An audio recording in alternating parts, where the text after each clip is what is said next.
L'histoire de Hussein ibn Ali, le petit-fils du prophète Mohammed et le fils de l'imam Ali et de Fatima Zahra salamullahi alayha. Mes petits musulmans, assalamu alaikum wa rahmatullahi wa barakatuh. Dans cette vidéo, je veux vous raconter toute l'histoire de l'imam al-Hussein alayhi salam depuis sa naissance jusqu'à son martyre.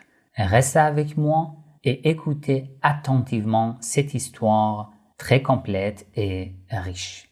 L'identité de Hussein ibn Ali. Son nom, Hussein, fils de Ali. Son titre, maître des martyrs. Son surnom, Abu Abdullah. Le nom de son père, Ali ibn Abi Talib. Le nom de sa mère, Fatima Zahra, fille du prophète Mohammed sallallahu alayhi wa sallam. Date de naissance, le 3 Sha'ban, l'année 4 de l'Hégire. Date du martyre, le 10 Muharram, année 61 de l'Hégire. Lieu d'enterrement, Karbala, en Irak. Durée de son imama, 10 ans. La naissance. L'imam al-Hussein, fils de l'imam Ali, naquit le 3 du mois de Sha'ban, dans la 4e année de l'Hégire. Lorsque le prophète Mohammed apprit la nouvelle, il en fut très heureux.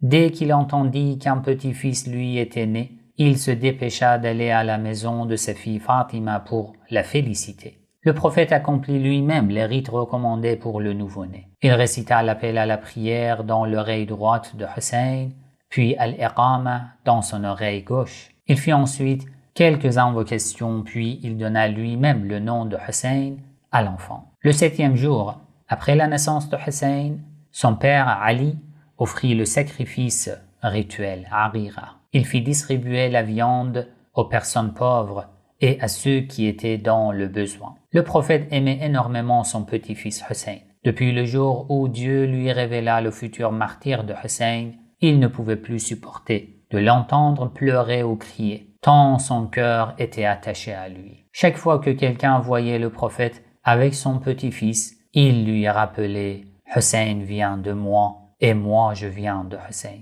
N'est-il pas un imam, fils d'un imam? Et parmi ses descendants naîtront 9 imams, et le dernier sera le Mahdi, qui réapparaîtra à la fin des temps pour remplir la terre de justice et d'équité, après qu'elle aura été remplie d'injustice et de pression. À l'époque de son père, l'imam al-Hussein passa 6 années dans l'affection et sous la protection de son grand-père, le prophète Mohammed. Auprès de lui, il apprit toute la morale et la noblesse du dernier des prophètes. Lorsque son grand-père quitta ce monde, Hussein vécut ensuite 30 années dans l'ombre de la noble vie de son père, Ali ibn Abi Talib. Durant cette période, l'imam al-Hussein resta patient aux côtés de son père, malgré l'injustice des gens. Il participa pleinement à tous les grands sacrifices qui permirent de préserver l'unité de la communauté musulmane. Quand son père prit le pouvoir et fut choisi comme calife pour les musulmans, Hussein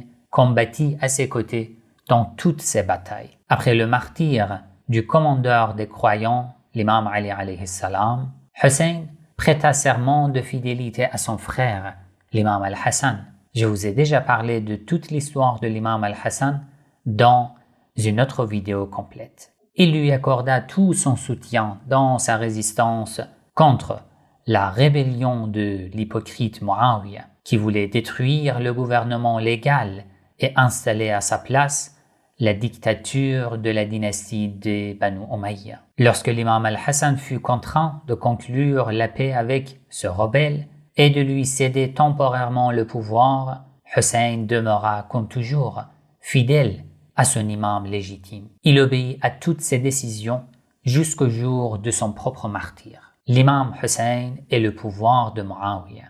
Dans l'histoire de l'imam al-Hassan, vous avez déjà entendu qu'il fut assassiné sur l'ordre de Muawiyah, qui voulait créer un vide spirituel et politique afin de faciliter la nomination de son fils Yazid comme successeur. Après le martyre de l'imam al-Hassan, Hussein lui succéda dans le pouvoir spirituel légitime, l'imam. Et selon les conditions de l'accord de paix signé entre Muawiyah et l'imam al-Hassan, c'était l'imam al-Hussein qui devait prendre la direction de la communauté après la mort de Muawiyah. Le pouvoir politique devait donc revenir entre les mains de la légitimité. Mais Muawiyah et les Omeyyades ne voulaient absolument pas de cela. Ils étaient très loin d'accepter d'abandonner un pouvoir qu'ils avaient obtenu par la ruse, la violence et la corruption. En réalité, la plupart des Omeyyades n'avaient accepté l'islam que par hypocrisie. Tout le monde se rappelle comment leur grand-père Abu Sufyan avait montré sa conversion à la religion de Dieu. Et personne n'a oublié sa réaction lorsque le pouvoir tomba entre les mains de Banu Umayya grâce au troisième calife Othman. Que pouvait-on attendre de Muawiyah et des Omeyyades? Rien de plus que ce que l'histoire nous raconte. Ils massacrèrent les musulmans qui restaient fidèles à la légitimité à l'imam et organisèrent une grande campagne de propagande pour insulter l'imam Ali alayhi salam et sa famille. Et ce n'est pas tout. En effet, Muawiyah alla jusqu'à changer les rites religieux des musulmans. Il ordonna qu'après chaque prière, on prononce une formule d'insulte et de malédiction contre Ali ibn Abi Talib. Les musulmans ignorants qui habitaient la Syrie et les régions nouvellement islamisées acceptèrent cela sans discuter, croyant même que leurs prières ne seraient pas acceptées par Dieu s'ils ne répétaient pas cette formule d'insulte et de la malédiction contre Ali. Les rares musulmans courageux qui refusèrent d'obéir au pouvoir injuste de Muawiyah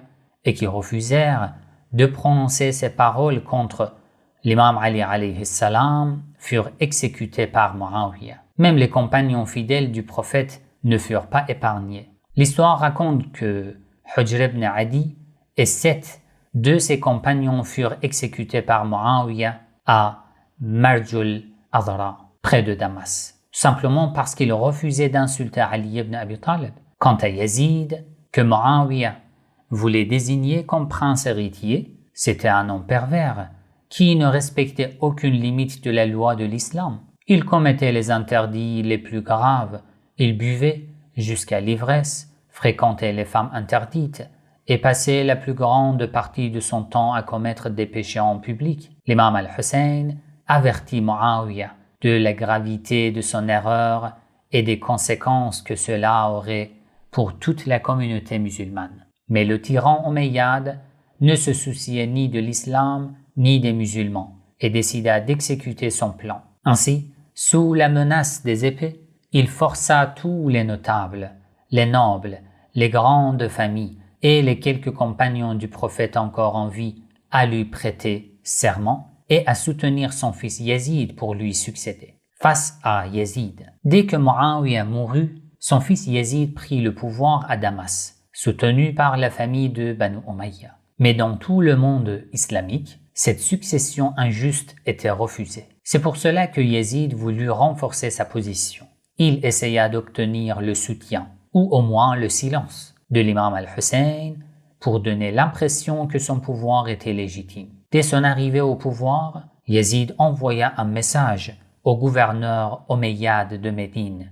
Il devait obliger Hussein à lui prêter serment de fidélité, mais l'imam al-Hussein refusa catégoriquement. Il condamna Yazid ouvertement, lui retirant ainsi toute apparence de légalité. Pendant ce temps, les habitants de Koufa, épuisés par l'oppression des Omeyyades, espéraient le retour d'un pouvoir juste et légal. Lorsque la nouvelle se répandit que Hussein avait refusé de prêter serment à Yazid, ils commencèrent à lui écrire des lettres de soutien. Ils l'appelaient à venir les rejoindre à Koufa pour rétablir le califat légitime. Les lettres envoyées à Hussein furent plus de 12 000. Toutes disaient la même chose, qu'il l'honorerait par sa présence, qu'il lui obéirait totalement et qu'il ne reconnaîtrait aucun imam en dehors de lui. L'imam décida alors d'envoyer son plus proche compagnon et cousin, Muslim ibn Aqil, pour observer la situation de plus près. Muslim face à Ibn Ziyad, gouverneur de Koufa. Lorsque Muslim ibn Aqil arriva à Koufa, les habitants lui firent un accueil extraordinaire. Ils se précipitèrent pour lui prêter serment de fidélité et lui montrèrent leur impatience de voir l'imam légitime Hussein.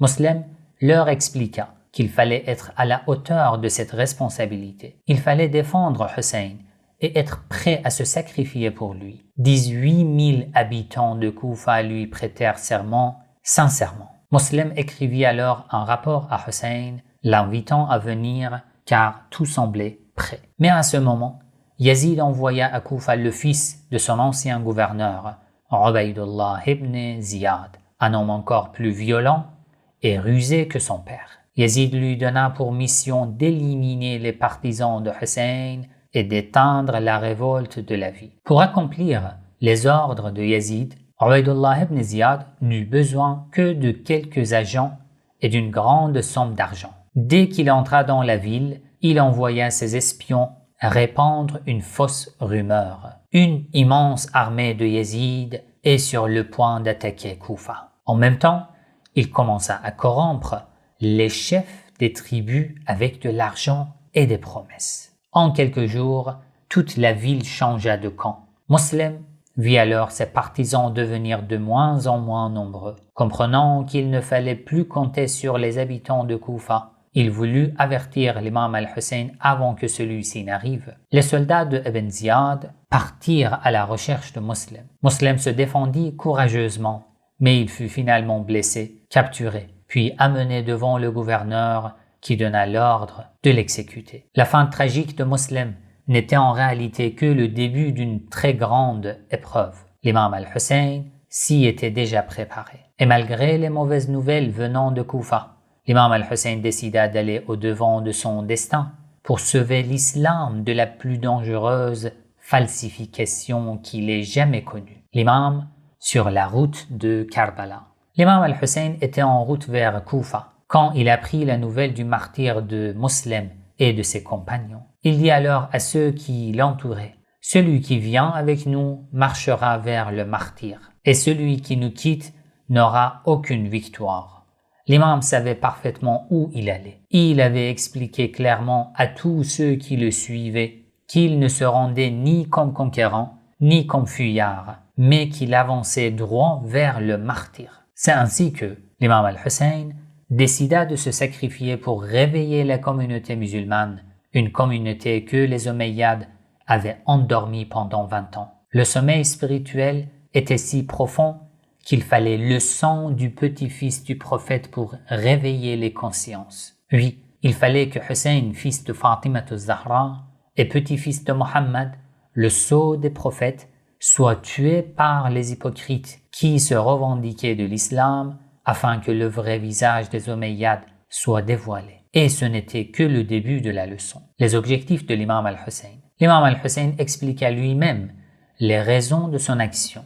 Lorsqu'il dit à son frère Mohammed ibn Hanafiya, il a dit: « Je ne suis pas sorti ni comme injuste ni comme rebelle, mais je suis sorti pour réformer la communauté de mon grand-père. Je veux ordonner le bien, interdire le mal et suivre le chemin de mon grand-père et de mon père Ali ibn Abi Talib. » Ainsi l'imam résuma clairement sa mission: rendre à l'islam son véritable sens social et politique, un sens que les Omeyyades avaient étouffé. Eux voulaient transformer l'islam en simple rite individuel qui n'aurait aucun impact sur la société. En agissant ainsi, ils laissaient les gouverneurs injustes garder le pouvoir sans que personne ne puisse les empêcher de faire le mal. L'islam était donc menacé par un danger semblable à celui qui avait détourné les chrétiens de la vraie religion de Jésus alayhi salam. Le soulèvement de l'imam al-Hussein mit fin à la grande falsification que Muawiyah avait commencé et que Yazid voulait achever. L'histoire de Ashura. L'armée de Yazid bloqua la route de la petite caravane de l'imam al-Hussein dans un endroit appelé Karbala, près d'un des affluents du fleuve Euphrate. Dès leur arrivée, les soldats se placèrent entre la caravane de l'imam al-Hussein et le du fleuve, empêchant les femmes et les enfants d'y accéder sous une chaleur étouffante. Le vendredi 10 du mois de Muharram, en l'an 61 de l'Hégire et après 3 jours sans eau, l'imam al-Hussein réunit ses compagnons.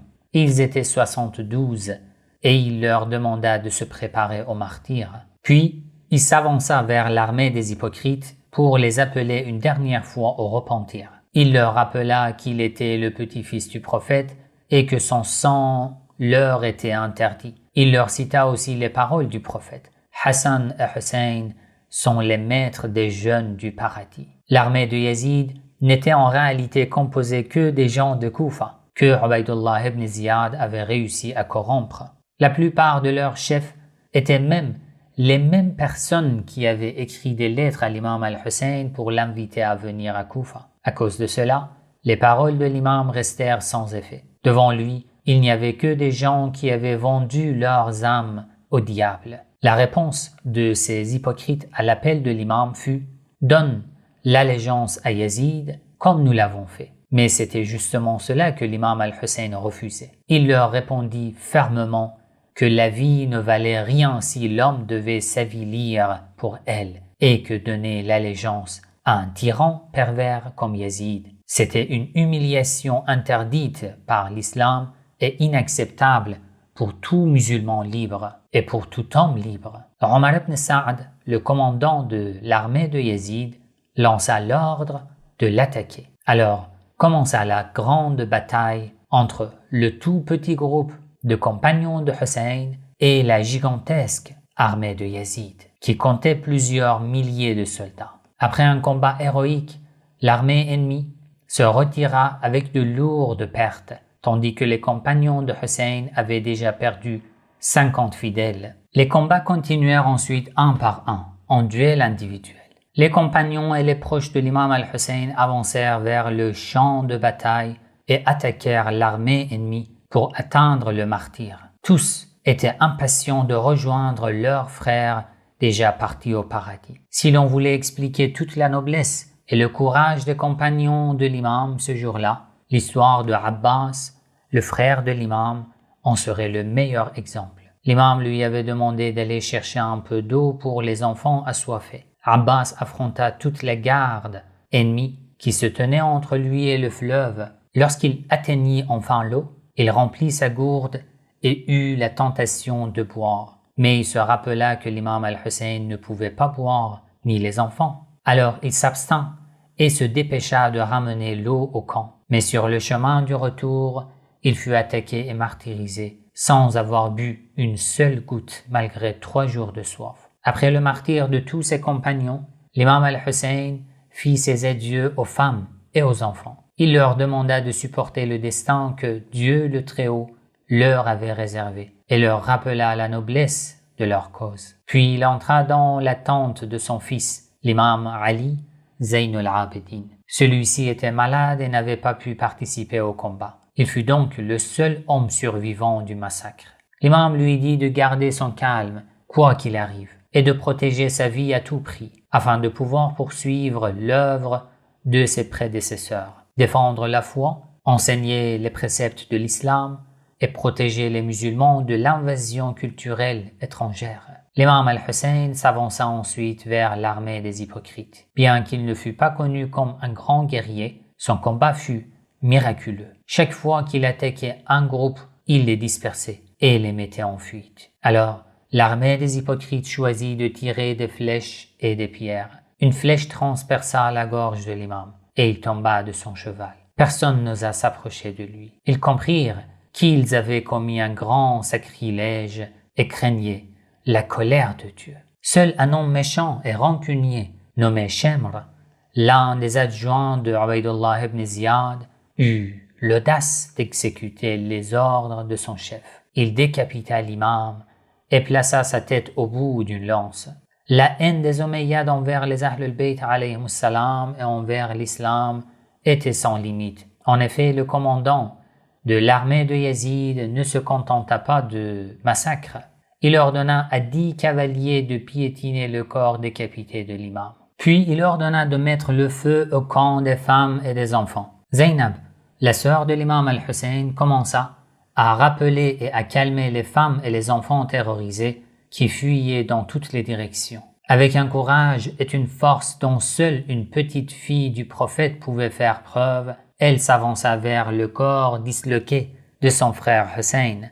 Elle le prit dans ses bras, leva ses mains vers le ciel et dit « Ô mon Dieu, accepte ce sacrifice de notre part. » Les enseignements de Karbala. Il était évident que l'imam al-Hussein, en se levant contre la dictature omeyyade, ne cherchait pas à prendre le pouvoir. S'il avait voulu gouverner, il aurait fait demi-tour lorsque les nouvelles du martyre de Moslem et de la trahison des gens de Koufa lui étaient parvenues. L'imam al-Hussein voulait simplement montrer aux musulmans la voie de la liberté. On ne doit jamais accepter un pouvoir injuste, même si cela demande de sacrifier sa vie. Le mot Ashura vient du mot arabe Ashra, qui signifie 10. Ce sont les 10 premiers jours du mois de Muharram, pendant lesquels cette épreuve tragique s'est déroulée. Chaque année, les adeptes des Ahl al-Bayt alayhimus salam commémorent le martyre de l'imam al-Hussein, le maître des martyrs, ainsi que celui de ses fidèles compagnons, qui se sont sacrifiés pour sauver l'islam pur. Avant le massacre de Karbala,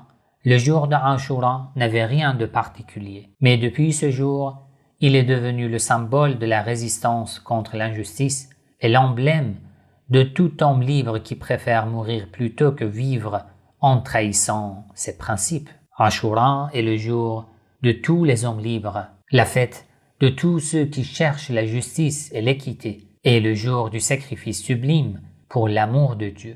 L'imam al-Hussein était toujours avec Dieu en toutes circonstances. Même les situations les plus difficiles ne pouvaient l'éloigner de sa présence. Pour lui, accomplir la prière au meilleur moment était plus important que toutes les autres occupations. Et l'exemple le plus frappant de cette importance fut donné au cœur même de la tragédie de Karbala. En effet, alors que les combats faisaient rage entre les compagnons de l'imam et l'armée des hypocrites, l'imam demanda à Ibn Sa'd d'arrêter les hostilités un instant pour qu'il puisse accomplir la prière du midi. Ibn Sa'd fut gêné par cette demande. Il ne pouvait pas refuser sans perdre la face devant les musulmans du monde, car il voulait à tout prix garder une apparence religieuse. Il accepta donc, mais seulement en parole, car l'imam et ses compagnons durent prier sous une pluie de flèches et de pierres. L'imam al-Hussein nous a également laissé une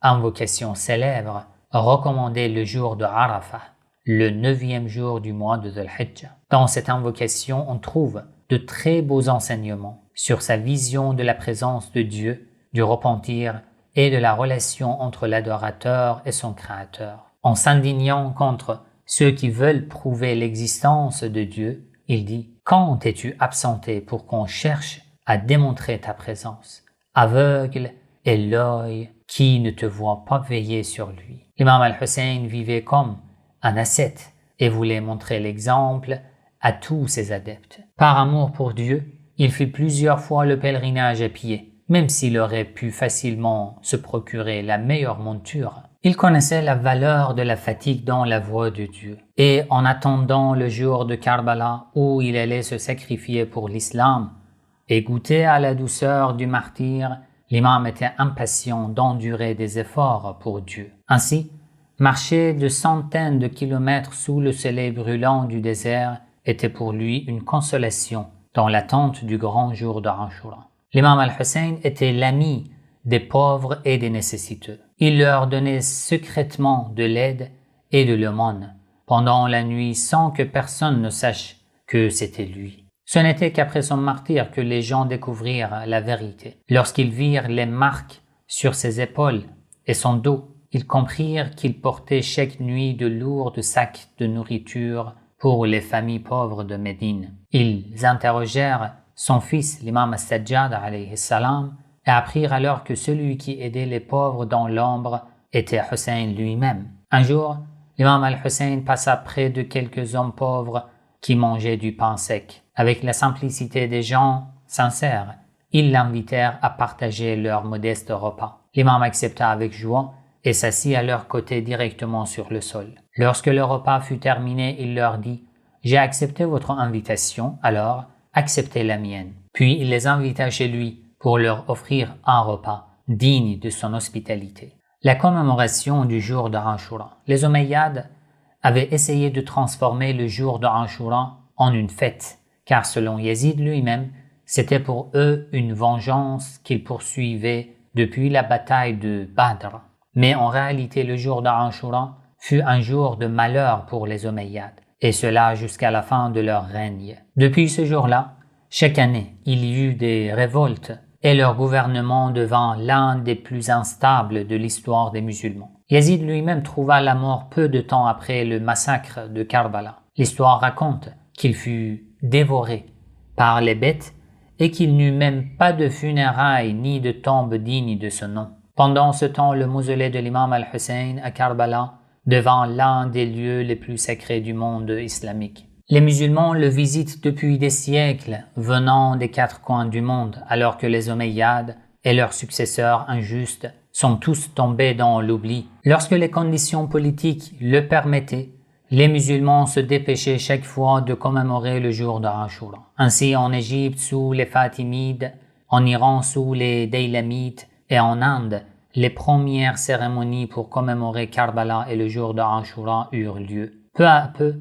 ces rites se répandirent parmi les musulmans qui avaient la chance de connaître la vérité et la valeur des Ahl al-Bayt alayhimus salam. La commémoration du jour d'Ashura n'a pas qu'une valeur symbolique. Elle représente aussi une dimension essentielle de l'islam, le sacrifice et le don total de soi par amour pour Dieu. Quelques paroles lumineuses de l'imam al-Hussein alayhi salam. Je ne vois la mort que comme un bonheur et la vie auprès des injustes comme une angoisse. Il a dit aussi, il est interdit pour un croyant de s'humilier. Dans un autre hadith, il dit, les gens sont souvent esclaves de ce monde et ils ne s'attachent à la religion que tant qu'elle leur apporte un avantage. Mais lorsqu'ils sont éprouvés, les vrais croyants deviennent très rares. Dans un autre hadith, il dit, si vous n'arrivez pas à être de bons croyants, alors au moins soyez des hommes libres dans votre vie. Que la paix de Dieu soit sur notre imam, l'imam al-Hussein alayhi salam,